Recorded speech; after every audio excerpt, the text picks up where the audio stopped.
তোমরা যারা ক্যালকাটা ইউনিভার্সিটির আন্ডারে সেমিস্টার 4 রাষ্ট্রবিজ্ঞান অনার্স কোর্সের ছাত্রছাত্রী আছো, তোমাদের জন্য আজকে ক্লাস খুবই গুরুত্বপূর্ণ।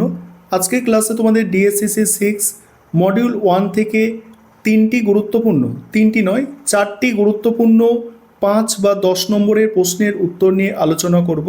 তোমাদের 5 নম্বরের প্রশ্নের জন্য 100 শব্দের মধ্যে লিখতে হয় এবং 10 নম্বরের প্রশ্নের জন্য 150 শব্দের মধ্যে লিখতে হয়। সেই কারণে তোমাদের 5 এবং 10 এইভাবে অ্যাডজাস্ট করে লেখা হয়েছে, যাতে 5-এ এলেও লিখতে পারো, 10-এ এলেও লিখে দিতে পারো। দেখো, প্রথম প্রশ্ন, আন্তর্জাতিক রাজনীতিতে সন্ত্রাসবাদের ভূমিকা বা প্রভাব সংক্ষেপে আলোচনা করো। 4টে প্রশ্নই টপ মোস্ট ইম্পর্টেন্ট প্রশ্ন, ভালো করে দেখবে। প্রথমে ভূমিকা।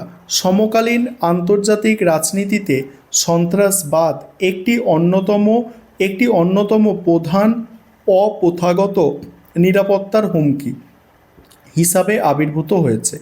এটি কেবল কোনো নির্দিষ্ট রাষ্ট্রের অভ্যন্তরীণ সমস্যা নয়, বরং বিশ্ব শান্তি ও আন্তর্জাতিক স্থিতিশীলতার পথে একটি বড় বাধা। তারপর আন্তর্জাতিক রাজনীতিতে সন্ত্রাসবাদের বহুমুখী প্রভাব। দেখো, আন্তর্জাতিক রাজনীতিতে সন্ত্রাসবাদের প্রভাব এখানে প্রথমত কি, এটি রাষ্ট্রীয় সার্বভৌমত্ব এবং জাতীয় নিরাপত্তার চিরাচরিত ধারণাকে সম্পূর্ণ বদলে দিয়েছে।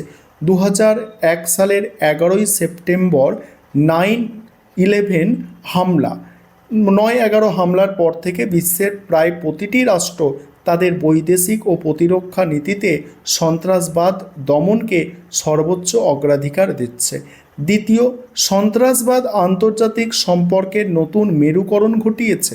সন্ত্রাসবাদের বিরুদ্ধে লড়াই করার জন্য রাষ্ট্রগুলি নতুন জোট গঠন করছে এবং পারস্পরিক গোয়েন্দা তথ্য বা আদান প্রদান বৃদ্ধি করছে। তৃতীয়ত কি, রাষ্ট্র মদতপুষ্ট সন্ত্রাসবাদ প্রতিবেশী রাষ্ট্রগুলির মধ্যে কূটনৈতিক সম্পর্কের চরম ও অবনতি ঘটিয়েছে, যা দক্ষিণ এশিয়া বা মধ্যপ্রাচ্যের মতো আঞ্চলিক স্থিতিশীলতাকে প্রতিনিয়ত নষ্ট করছে। চতুর্থ কি, সন্ত্রাসবাদ বিশ্ব অর্থনীতিতে ব্যাপক নেতিবাচক প্রভাব ফেলেছে।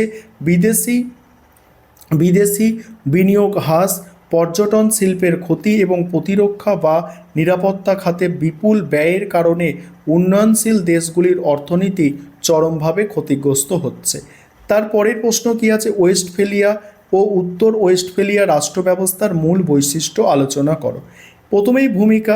দেখো, এই প্রশ্নের উত্তরটা নিয়ে আলোচনা করব। তার আগে যে বিষয়টা তোমাদের বলার আছে, তোমাদের জন্য অনলাইন কোচিং ক্লাস চলছে। তোমরা যদি কেউ পেইড ব্যাচে অ্যাডমিশন নিতে ইচ্ছুক থাকো বা আমাদের থেকে স্টাডি মেটেরিয়াল অর্থাৎ PDF নোটস কিনতে চাও, তাহলে তোমরা স্ক্রিনে দেওয়া নম্বরে যোগাযোগ করতে পারো। দেখো, ভূমিকা। 1648 সালে ঐতিহাসিক ওয়েস্টফেলিয়া চুক্তির মাধ্যমে আধুনিক জাতিরাষ্ট্র ব্যবস্থার উদ্ভব ঘটে। অন্যদিকে বিংশ শতাব্দীর শেষ ভাগে বিশ্বায়ন ও কাঠামোগত পরিবর্তনের প্রভাবে আন্তর্জাতিক সম্পর্কের যে নতুন রূপের সৃষ্টি হয়েছে তাকে উত্তর ওয়েস্টফেলিয়া রাষ্ট্র ব্যবস্থা বলা হয়। এবার ওয়েস্টফেলিয়া ও উত্তর ওয়েস্টফেলিয়া রাষ্ট্র ব্যবস্থার তুলনামূলক বৈশিষ্ট্য দেখো। প্রথমত, ওয়েস্টফেলিয়া ব্যবস্থার মূল ভিত্তি ছিল নিখাদ ভৌগোলিক সার্বভৌমত্ব এবং অন্য রাষ্ট্রের অভ্যন্তরীণ বিষয়ে হস্তক্ষেপ না করার নীতি। এই ব্যবস্থায় প্রতিটি রাষ্ট্র আন্তর্জাতিক আইনের চোখে সমান ছিল। অন্যদিকে উত্তর ওয়েস্টফেলিয়া ব্যবস্থায় বিশ্বায়ন ও তথ্য প্রযুক্তির কারণে রাষ্ট্রের ভৌগোলিক সীমানার গুরুত্ব হ্রাস পেয়েছে এবং সার্বভৌমকতার ধারণা অনেকটা শিথিল বা আপেক্ষিক হয়েছে। দ্বিতীয়ত, ওয়েস্টফেলিয়া মডেল আন্তর্জাতিক রাজনীতির একমাত্র ও প্রধান নিয়ন্ত্রক ছিল রাষ্ট্র, কিন্তু উত্তর ওয়েস্টফেলিয়া ব্যবস্থায় বিভিন্ন অরাষ্ট্রীয় শক্তি যেমন বহুজাতিক কর্পোরেশন, আন্তর্জাতিক সংগঠন এবং NGOদের প্রভাব ব্যাপকভাবে বৃদ্ধি পেয়েছে।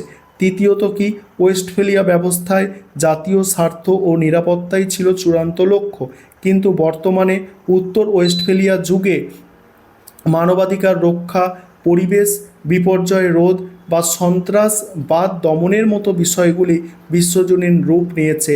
ফলে মানবিক হস্তক্ষেপ এর নামে আন্তর্জাতিক সংগঠনগুলি রাষ্ট্রীয় বিষয়ে হস্তক্ষেপ আজ অনেকটাই বৈধতা পেয়েছে। তারপরে আছে ঠান্ডা লড়াই বা স্নায়ুযুদ্ধের উদ্ভবের কারণ। দেখো এখানে প্রথমেই ভূমিকা, দ্বিতীয় বিশ্বযুদ্ধের অবসানের পর বিশ্ব রাজনীতিতে মার্কিন যুক্তরাষ্ট্র এবং সোভিয়েত ইউনিয়নের মধ্যে যে মতাদর্শগত আধিপত্যের বিস্তারে মনস্তাত্ত্বিক দ্বন্দ্ব শুরু হয় তা আন্তর্জাতিক সম্পর্কের ইতিহাসে ঠান্ডা লড়াই বা স্নায়ুযুদ্ধ নামে পরিচিত। এটি কোনো প্রত্যক্ষ সামরিক যুদ্ধ ছিল না, বরং ছিল পারস্পরিক সন্দেহ, ভীতি এবং কূটনৈতিক রেষারেষির এক দীর্ঘস্থায়ী সংঘাত। তারপরে কি, ঠান্ডা লড়াই উদ্ভবের মূল কারণ। স্নায়ুযুদ্ধের উদ্ভবের পেছনে একাধিক ঐতিহাসিক ও মনস্তাত্ত্বিক এবং রাজনৈতিক কারণ দায়ী ছিল। প্রথমত, এর সবচেয়ে বড় কারণ ছিল আদর্শগত সংঘাত। মার্কিন যুক্তরাষ্ট্রের নেতৃত্বাধীন ধনতান্ত্রিক বা পুঁজিবাদী আদর্শ এবং সোভিয়েত ইউনিয়নের নেতৃত্বাধীন সমাজতান্ত্রিক বা সাম্যবাদী আদর্শের মধ্যে সংঘাত ছিল প্রায় অনিবার্য।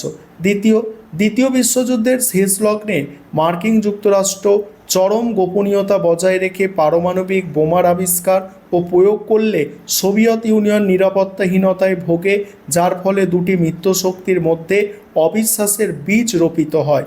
তৃতীয়, ট্রুম্যান নীতি ও মার্শাল পরিকল্পনার মাধ্যমে মার্কিন যুক্তরাষ্ট্র যুদ্ধবিধ্বস্ত ইউরোপে সমাজতন্ত্রের প্রসার রোধে বিপুল আর্থিক ও সামরিক সাহায্যের ঘোষণা দেয়, আর এর প্রতিক্রিয়ায় সোভিয়েত ইউনিয়নও পূর্ব ইউরোপের নিজেদের প্রভাব ধরে রাখতে পাল্টা কমিনফ্রম গঠন করেন।